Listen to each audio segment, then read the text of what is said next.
Hello everyone and welcome back to episode 260 of your favourite Formula 1 show. Yes, Knowing We returns this week to review the Singapore Grand Prix. Of course, as always, I'm joined by my partner in crime. It's Jamie183. How are we doing, sir? Doing well. Good weekend. I went to an indie rock concert on Friday, which I'm sure you know a lot about, Matt. I assume that means Indianapolis? Great. Yes, I went to Indiana for a concert. No. It's the kind of thing that you would do on this podcast based on how much you travel. Not to Indiana, I'm okay. I travel on the cheap. Sorry, you've never been to America? Pond. I have, but only on special occasions, not for one night only. But there we go. Good weekend. Solid race. Well, was it a solid race? We'll get into it. Yeah, I'm sure we certainly will. I basically spent 12 hours on Saturday. I don't know if for our visual viewers, in my sim rig, doing the wettest race ever on iRacing, which was rather scary. But that's a story for another day. Obviously, we did a bit of a preview show for Singapore just before the weekend. That actually went live, I believe, after FP1 and FP2. And there wasn't too much to talk about from free practice. You know, kind of that typical thing, wasn't it? You know, you have a Liam Lawson crash. George Russell crash as well. George Russell also binned it. But it's kind of, again, isn't it? Especially during Friday. I don't know about you, Jamie, but I think especially with a lot of people that work and things like that, I don't tend to watch too much free practice, especially Friday free practice. Just because, you know, you've got other things going on. But of course, obviously, if the podcast was getting enough views and numbers, and Jamie and I were doing this full time, then I'm sure we would watch all the free practice if it was the only thing. If you paid me, I would watch FP1. Yes. There we go. But yeah, let's just get straight into qualifying then, Jamie. Because for the third weekend in a row, it looked like McLaren were not the fastest car. Which was a bit bizarre, because this track last year, they were great, especially Lando Norris. And like you can kind of square off Monza and Baku as quite one-off circuits, but obviously high straight-line speed and low downforce, stop-start corners, or low-speed corners is what they're technically called.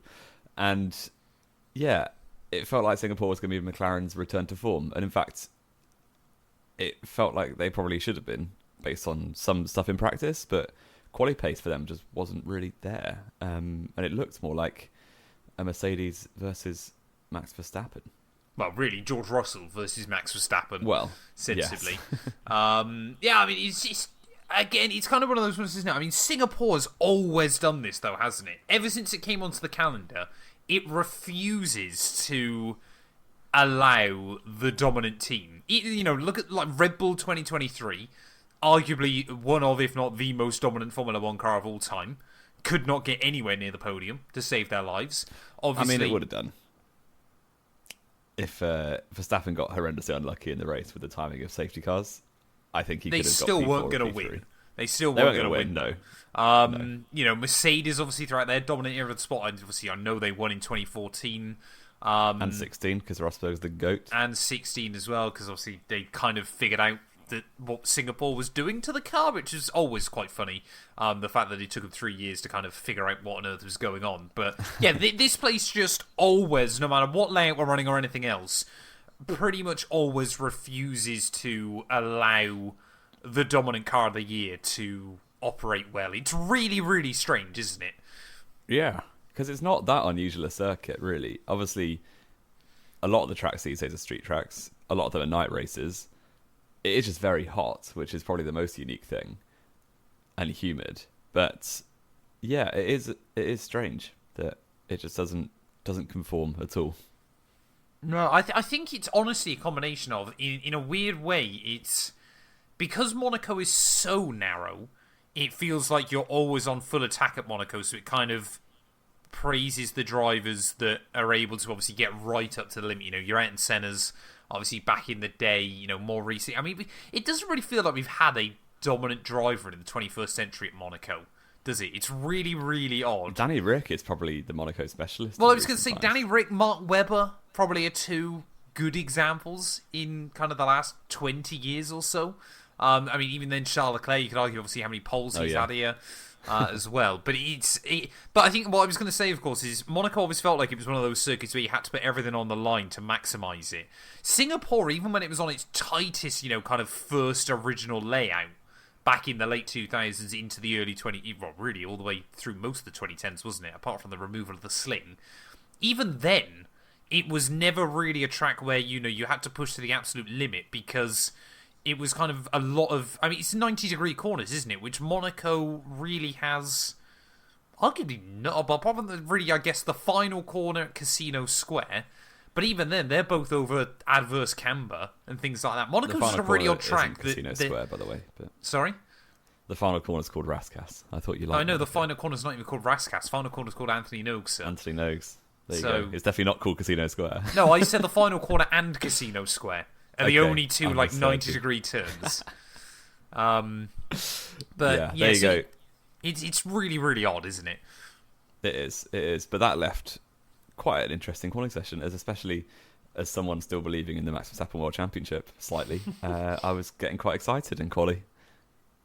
Yeah, and as someone that is hoping that Max Verstappen doesn't win his 5th World Championship this year, I was hoping that George Russell was going to be able to make the difference. I mean, Q1, obviously coming off of the Baku, I think we were kind of all hoping that it would be a fairly calm qualifying. I think we were all hoping it was going to take 6 hours with 14 red flags and that kind of thing.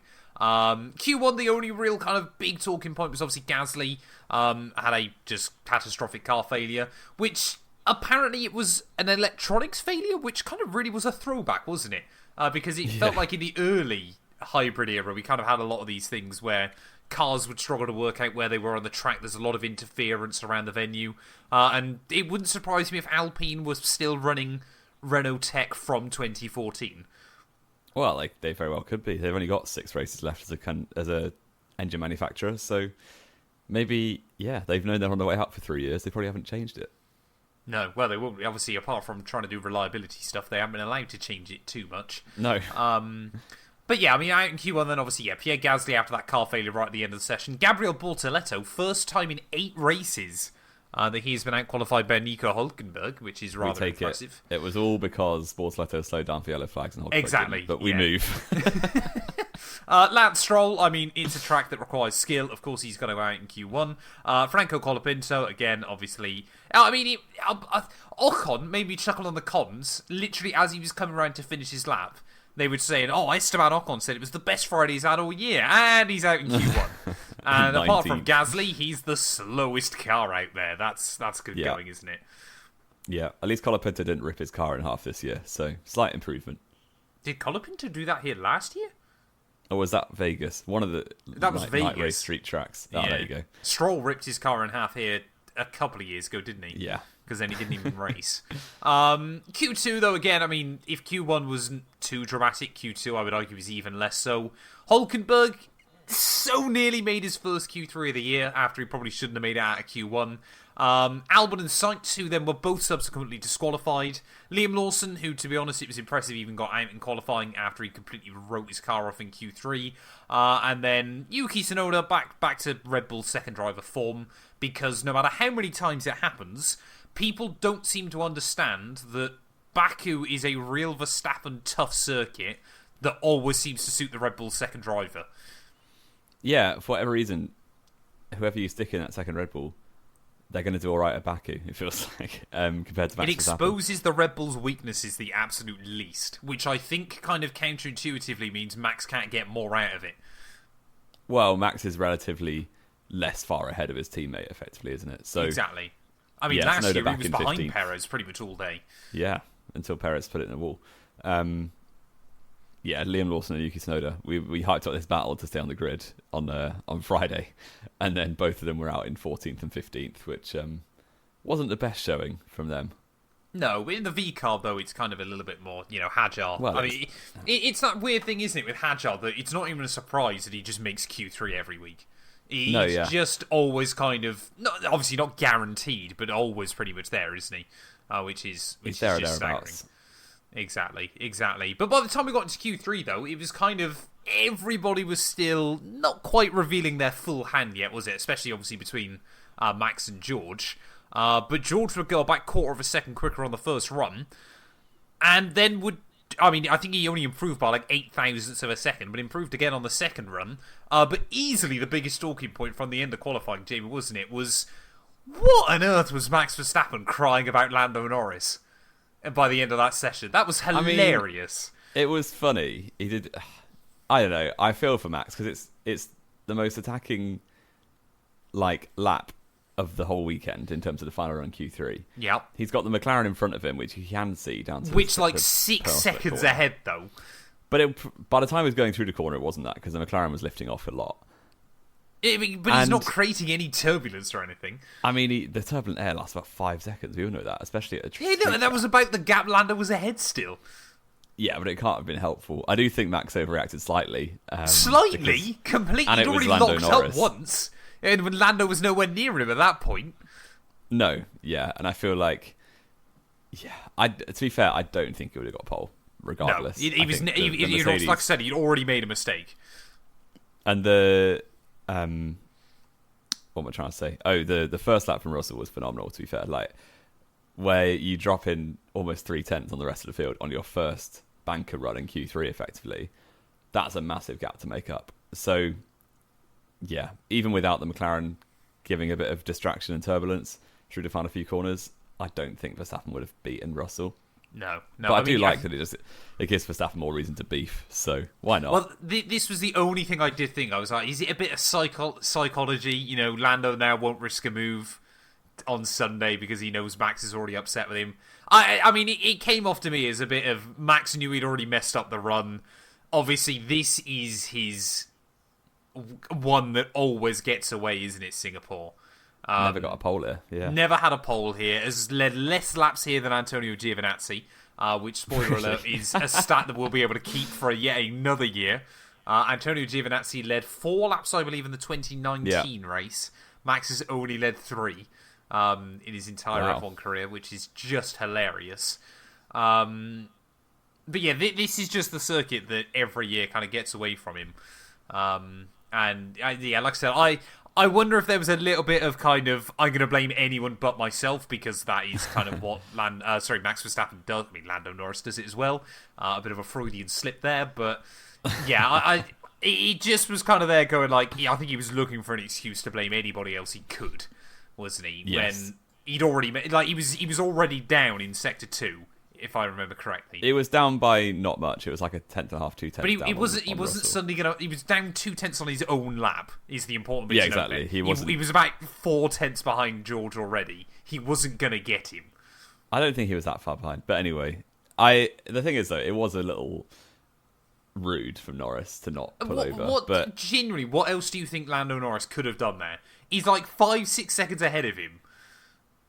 I guess, yeah. It's one of those things. If you reverse the situation, there is not a chance Verstappen is getting out of the way. No, exactly. And he's probably...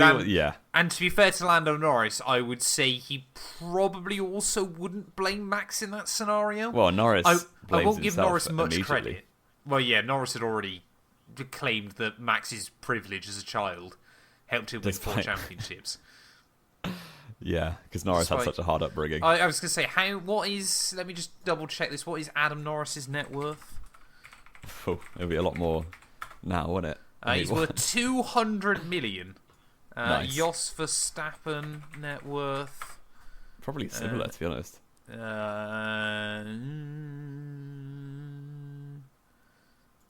have a look. Yeah, and it's a strange one for Norris because... Well, You're Max not is even worth about Verstappen. 150 million, so I think Jos is worth a lot less. So Max is worth less than Adam Norris. Yeah, but Adam Norris has run a lot of very successful businesses. Fair play. That's not a surprise in business terms to me. No, but 4-time world champion of Formula 1, I feel like you'd probably worth a bit more than that, but never mind. Yeah, Norris is not exactly been in the slums growing up, has he? No. Well, you say it was that meme our good friend Kane sent us, was that? I don't know if you saw that after Saturday. I did. Max was obviously Lando Norris. If his dad had been Jos Verstappen, he'd still be at that petrol station. Yeah, which was hilarious. Yeah. But that was the end of Saturday. Left George Russell to take pole position. Max Verstappen had to settle for second. Oscar Piastri third. Antonelli split the McLarens and Norris was in fifth, which to say he's meant to be coming back in the championship, not a great performance from him on Saturday. Well, he was too busy blocking Max Verstappen, wasn't he? Well, exactly. If he hadn't been blocking Max, maybe he'd have gone a bit quicker. Charles Leclerc behind Lewis Hamilton actually for sixth and seventh. Ferrari just weren't on it at all, which is amusing again. It's just Ferrari, isn't it? At this point, they're just always sixth and seventh. It feels like, or worse. Yeah, but somehow still in the fight for second in the championship in the constructors. Yeah. Hajar, Behrman, and Fernando Alonso running out the top 10, and that left us on to the race day. It certainly did. Almost. Williams had to get disqualified, as he said, between then and the race. Exactly, yeah, for the rear wing opening too much. So, yeah, a bit disappointing for them, especially obviously after Carlos Sainz had been on his return, obviously after Baku last time out. Telling us how great he is. Exactly, yeah. He's the driver that's adapted the best to his new team, despite the fact prior to the last weekend he was like 18th or 19th in the championship. All this, that, and the other. And there was a bit of potential drama, though, as we went into the Grand Prix, wasn't there, Jamie? Because about an hour before the Grand Prix, it did start raining in Singapore. It then stopped, and because it's so humid, it made no difference whatsoever. As it dried I think we were all immediately. Kind of yeah, I'm pretty certain it dries before it hits the ground. Pretty much. It just becomes air, like water vapour in the air, because that's what the rest of Singapore is. It did lead to a very interesting F1 Academy race with a great move from... I didn't see the Sunday race. I want to go back and watch that. I think it was Maya Berg. Maybe I'm wrong, but I think she's somebody on one of the Formula 1 Academy. I'm not joking when I say this year. Is on a Max Verstappen, Lewis Hamilton style trajectory in the championship. With it's Verg actually mad. Verg, Pin, and I believe Pullin as well is still Pullin's not racing there. this year. Oh, sorry, not Pulling. Ella Lloyd, sorry, not Pulling. Ella Lloyd. Yeah. It's standings wise, I believe. Yeah, they've only got Vegas to go. Ella Lloyd is quite far out of it actually. But Maya Verg is now 9 points behind Dorian Pan. Interesting. And Pan gets to win it because Harry Pulling stole it last year. So yeah, well, I think stole it is a bit unfair. I think just everybody expected Dorian Pan to win. True, and just didn't. Yeah. But go watch the highlights back if you haven't. I will be. Yeah, so it rained, but it made no difference. Everyone was on dries. There was a little bit of jeopardy on the formation lap, on the laps to the grid, but that was it. But Max chose to go on softs just in case the track was a bit slippery. I think it was more he wanted to try and get the lead into turn one, just because he wanted to finally lead more laps here than Antonio Giovinazzi. I'm sure that's entirely what motivated him, and not the thought of a fifth world championship. He just wants to beat Antonio's laps. I'm sure Antonio Giovinazzi lives rent-free in his head for that one statistic that he's got over him. But whether he wanted to get P1 down into turn one or not, it made no difference, because George Russell, absolute rocket ship launch, didn't he? Controlled the lead down into turn one, was car lengths ahead of Oscar and Max, and we never saw him again. Spoiler alert, he just dominated, didn't he, really? Absolutely controlled drive. Max did him a massive favour, just training up the McLarens, especially Lando Norris, for the whole race. I do wonder if Verstappen wasn't there, would Norris have been able to catch? I think he probably would have at least caught. I think he would have caught him. I don't think he would have got round him, though. I think George just had it. I think, again, of course, obviously, he just was controlling it. I think if he needed to be 20 seconds further up the road, he probably could have been by the checkered flag. It did feel like the Mercedes was probably the fastest car. It's a really good car, isn't it? Because obviously Singapore, in theory, the one thing everybody said the Mercedes is good at this year is cold. Singapore wasn't. I think what it actually is the Mercedes is very good at quick changes of direction at lower speed, which is obviously Montreal and Singapore. Yeah. And to be fair, George has been doing a good job all season, but did an especially good job at Singapore, especially with, I'm sure, every lap going into the old Singapore sling, he was like, "Do not hit that wall on the right." Exactly. Yeah, give that an extra wide width. We're kind of immediately, though, Jamie, avoiding the elephant in the room, the high-stakes moment of the weekend, the big wasn't it? talking point, really. What do we make of this between Lando Norris, technically Max Verstappen, despite the fact he probably didn't even know what happened, and Oscar Piastri down through those first couple of corners? What do we make of it? I think it was rude from Lando Norris, as in, if you haven't seen the race, why are you watching this first? But anyway, Lando's going down the inside. Well, he's gone down the outside of Charles Leclerc, of Kimi Antonelli, straight away, and then he's just about got himself alongside his teammate into turn. Because Oscar's been not shoveled out wide, but obviously he's on a wider line because he was alongside Max. Yeah. So Norris, because of the trajectory of turn 3, the inside line is a lot shorter than the outside line. He gets himself fully alongside, at which point he clips the back of Max Verstappen's Red Bull, and that gives him an armload of oversteer, and that just basically means he punts into his teammate and almost Sergio Perez's Esteban Ocon him into the wall back in 2018, I want to say 19. 2018, yeah. Yeah, and Piastri's. I don't believe Ocon was driving in 19, was he? No, he wasn't. So it must have been 18 then, yeah. But it was very aggressive from Norris. It was extremely aggressive. But when you're starting 5th and your championship rival's 3rd, in a way, I don't blame him. It's almost the first time we've seen any kind of nerve from Norris to do that kind of thing. I fully don't believe he intended to do it. Well, I think he was trying to look down the inside of Oscar, but I certainly don't believe that's how he planned on trying to do any of that. In a way, yeah. I do feel like, say Piastri's on pole and Russell's in 3rd, for instance, I feel like he doesn't go for such an aggressive move on George Russell than he would on Oscar Piastri. Yeah, and given the context of the season where they've been playing so nice and they've just been tiptoeing around each other basically the whole time, especially more recently with the Monza situation where Piastri was a little bit soft in giving that position back to Norris.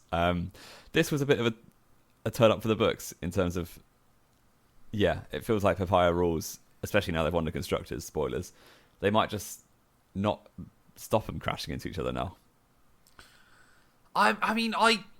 It's one of those things, isn't it, where I think had papaya rules not been a thing all year and kind of so discussed about, it would probably be... it was still rude by Lando. He just kind of got a bit too hot in, didn't he? I think, honestly, he was in that car going, I've got a good start. I'm going to dive bomb everyone.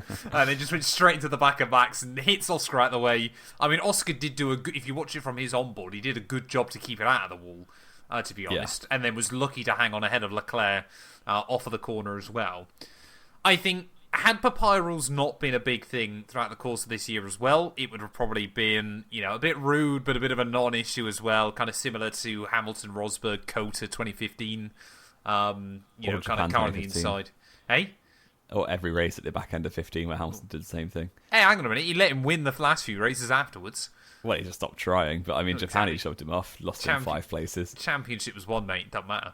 But anyway, I know we discussed this as well prior to recording this. The bizarre thing is, isn't it, and I don't know whether you still fully agree with me, is it feels like McLaren still want Lando to win the championship somewhat.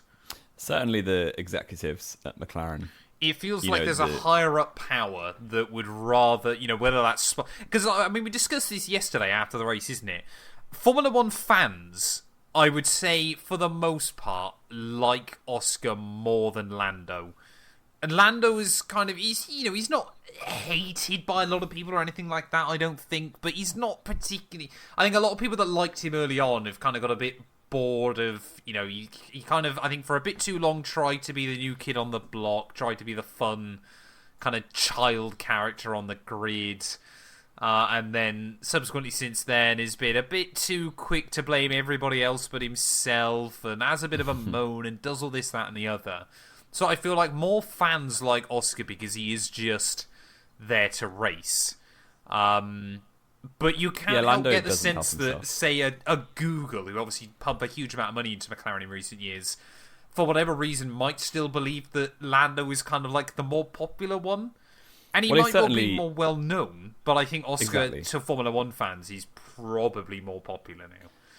Yes, definitely. I think I'd agree with that. And Lando is more of a marketing tool in terms of it. If But you choose one of them to win the championship, I think yes, because the global audience doesn't know anything about personalities really.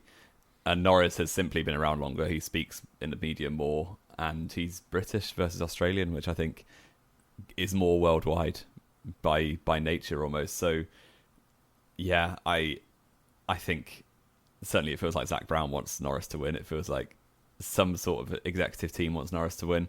I don't think they've changed anything because of that. So, for instance, the slow pit stop in Monza, had that been reversed, I still think they'd have swapped them round. But it just feels like... But would Lando have said no, being that many points behind already? Well, he gave his second win away. I guess it wasn't a championship fight in 2024, exactly, but yeah. I don't know. It's all hypotheticals, but I get what you mean. Norris doesn't help himself in the F1 world because people listen to him saying, I'm as good as Max, but he's got a richer dad, which isn't true at all. Yeah, because especially the back end of last year where he was basically talking as if he's one of the best drivers on the grid, equal to Max Verstappen. And then as soon as you get to a talent race in Brazil, he gets absolutely shown up.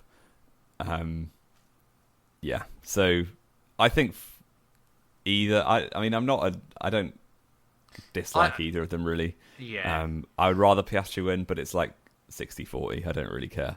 I think the big one as well, still, isn't it, is always that comment he made back in 2020 that I hope haunts him for the rest of his days of, Hamilton's only got to beat one other car. It's just such a bad quote to make, isn't it? Because then when you're put in that scenario, if ever anything happens, that comes back to bite you. Exactly. And the thing is with Norris, especially early days, I feel like he was just so unserious and joking the entire time.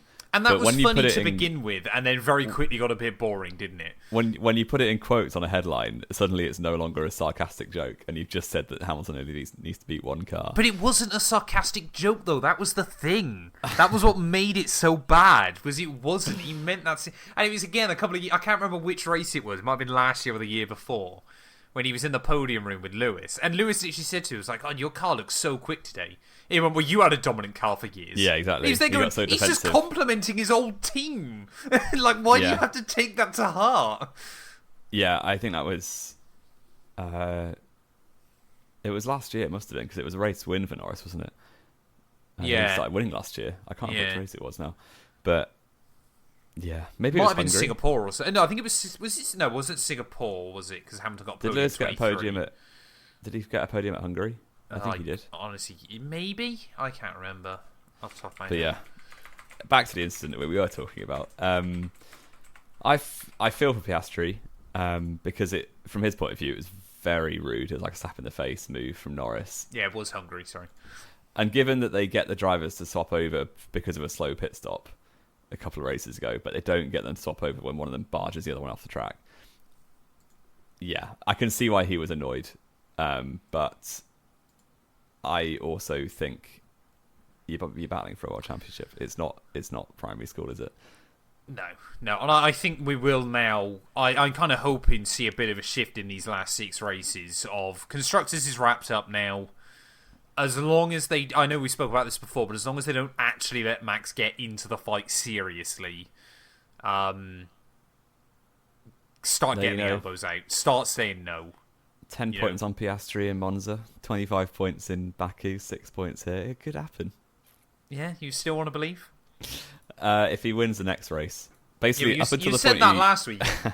Up until the point where he loses to Piastri in a race, at that point I'll stop believing. When the momentum goes the other way, you mean just one weekend. Yeah. I mean, the thing was obviously, wasn't it? We all said, oh yeah, the McLaren will come back stronger this weekend. Hasn't. Sensibly, we're heading back to some more traditional circuits. I think Vegas is obviously going to be a real outlier, but again, I don't think that track's going to suit Red Bull either particularly. Although they did do well at Monza, didn't they? Exactly. We just don't know, do we? I think at the end of the day. Let's get back on the season. Exactly.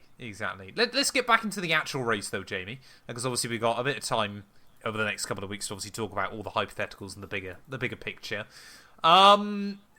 Not really a lot happened, did it? Throughout most of the rest of the afternoon. Russell absolutely walked away. Max pit first, obviously, because he was on the soft tyres against everybody else on the medium. Really made no difference.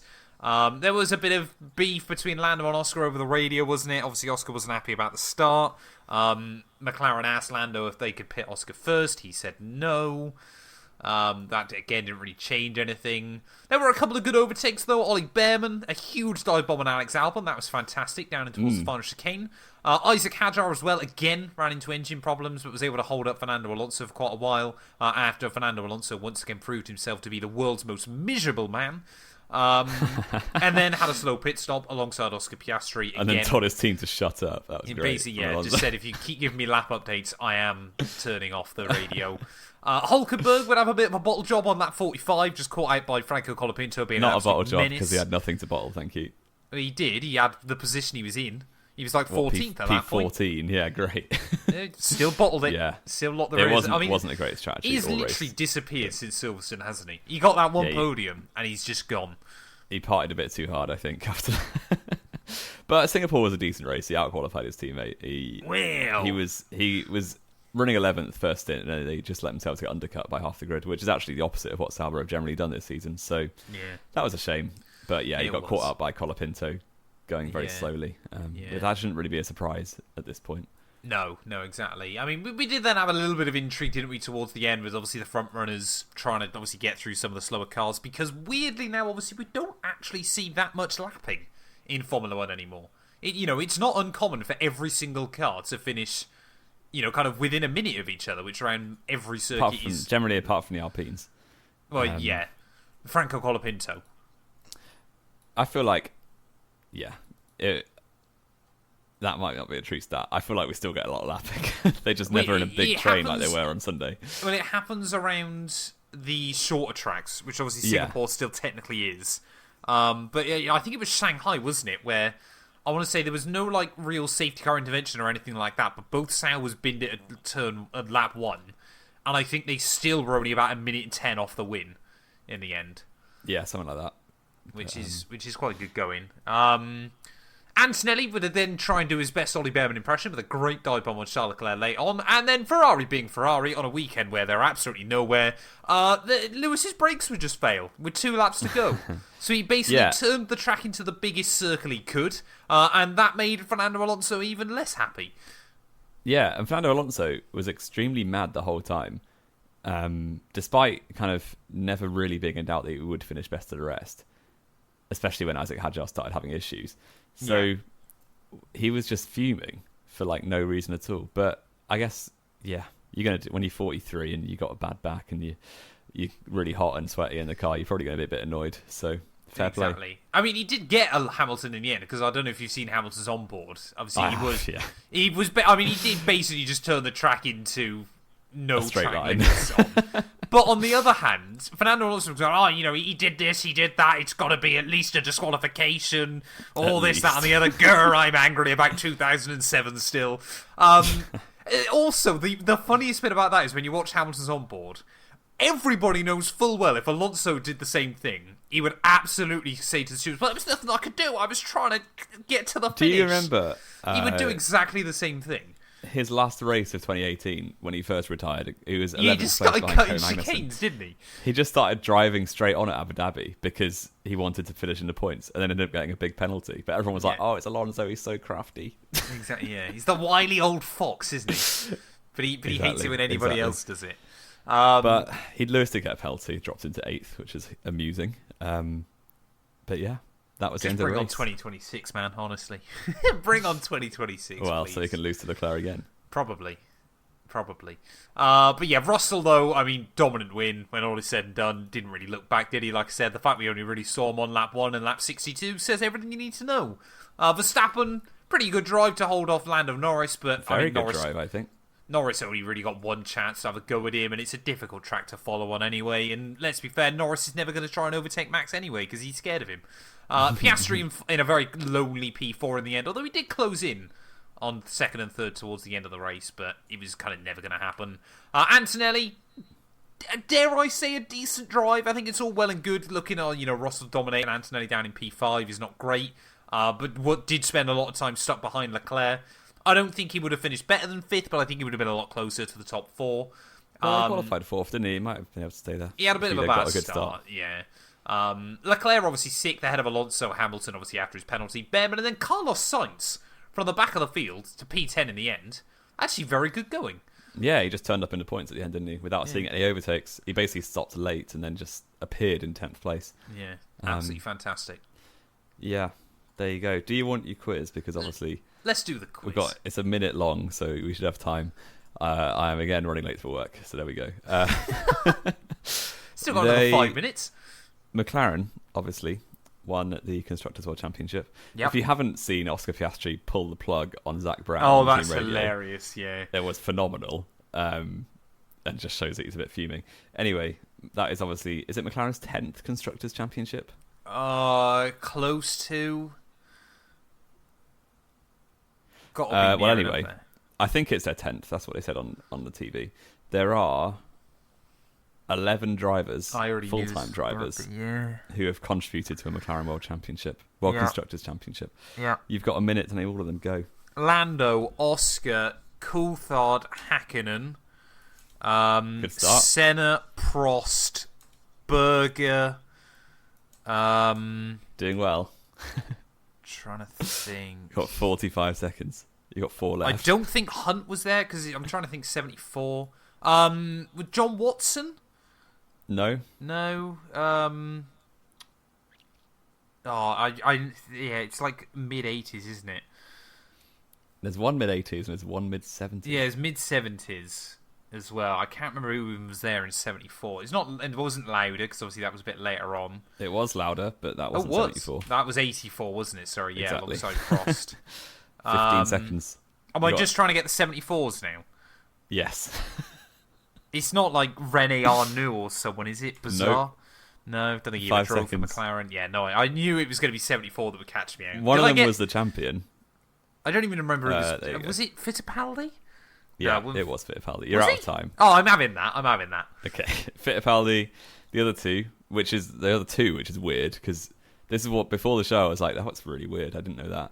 In the 70s, teams ran 3 drivers. How did I not know that? They could do that, yeah. They didn't have to because I'm pretty certain it was only the top 2 scored. Well, 3 of them were full-time drivers for McLaren. Emerson Fittipaldi, Denny Holm. Holm, I don't know. And Mike Halewood. Fair enough. Which I don't think you would ever got Mike Halewood, but the rest of it you could have got. Yeah, I think I'm happy I got the ones I did there ultimately. There you go. But McLaren celebrating their Constructors' Championship while Oscar Piastri was in the media pen, which is a bit sad, but I understand he was absolutely fuming. Yeah, exactly. I hope he went straight back to Australia for a week. Like the Rubens Barrichello interview where he's like, I just want to go back to Brazil and never come back. My point was there is Australia's so far away from every other race at the end of the year, it's probably the only time it makes sense. Because then he can fly around the back to Kota. Yeah, there we go. I worry that momentum is shifting towards Lando rather unfairly. 22 points. You never know. It could be.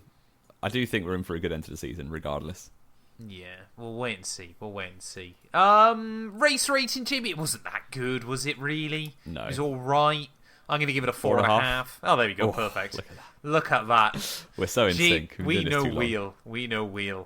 I don't think either of us want to do... Oh, we'll do Driver of the Day first, because I don't think either of us want to do the predictions recap.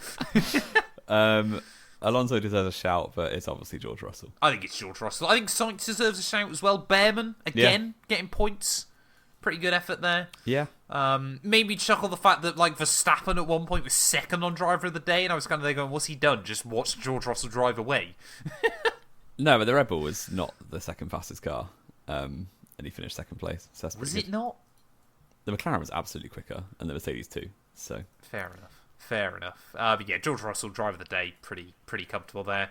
And predictions recap then, Jamie. What are the scores on the doors? The scores, I'm quite far ahead because I can't remember what race it was, but one of them went really well. So it's 55 points to me, 43 to you.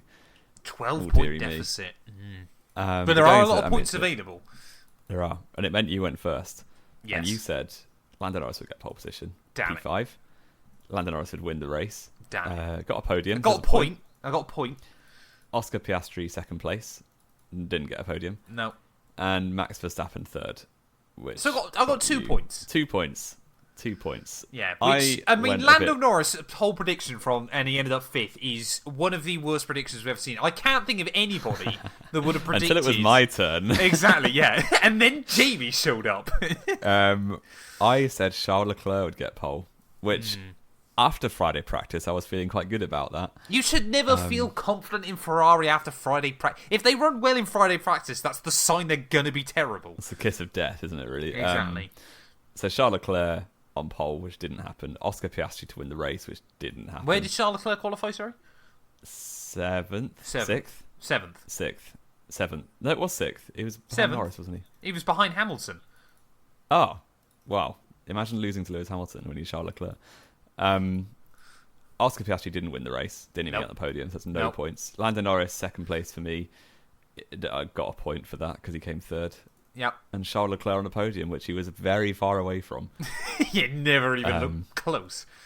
So I got 1 point, and you got 2 points. So Yes! we're really proving the title correct, aren't we? Oh, but I mean, I need to close in now at a rate of 2 points a weekend, I believe, and then I'll win. It's 11 points. So yeah, something 6 like that. races. Yeah, there you go. Perfect. I'm going to do it by the end of the year. Glorious. Jamie, have we got anything else to add? No, I need to go to work. No, that's absolutely fine. Thank you all, as always, so much for listening. If you have enjoyed, please do make sure to leave a like. Get yourself subscribed. We might do another podcast, obviously, pre-COTA. We might do a bit of a news roundup. Hopefully there'll be something that comes out. Otherwise, we can just talk about McLaren or something like that. But yeah, I'm going to let Jamie go. I'm going to let you guys go. Thank you all, as always. And we'll be back very soon with more Knowing Wheel.